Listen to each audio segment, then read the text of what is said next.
Well, what does that tell us about Palestine as the moral issue of our time?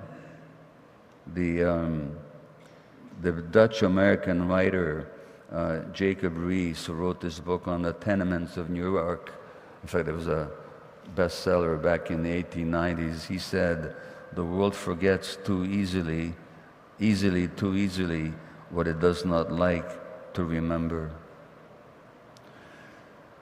And that forgetting is instantaneous. And you know, I don't know how this is going to end.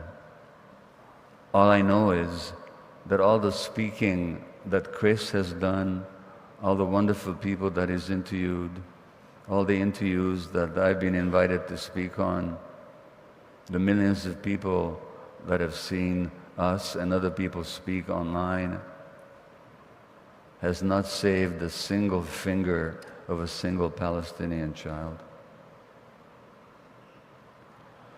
It does mean that we have to hold on to a sense of morality and possibility that goes beyond the present moment.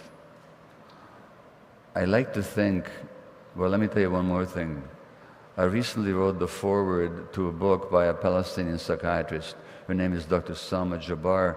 She was head of mental health for Palestine, but she was too honest and too sharp in her criticism of the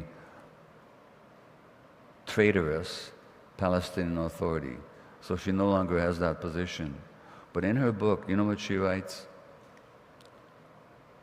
She writes, "How do I deal with the suicidal depression of an 82-year-old man who came to me for help when the house that he built with his own hands, now 20 years later, he's being forced to dismantle with his own hands?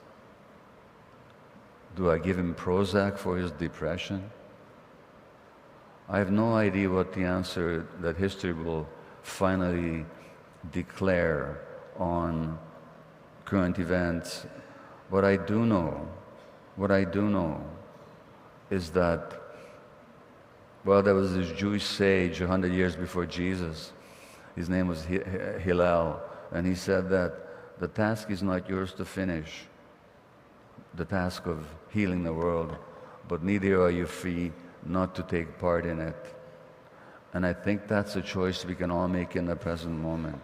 We don't know how it's going to end, and none of us, I hope it's otherwise, but none of us in our lifetimes may see justice the way we would like to see it, but by God, we can make a contribution, however big, however little that is, and we can make sure that Palestine is never, ever, ever forgotten.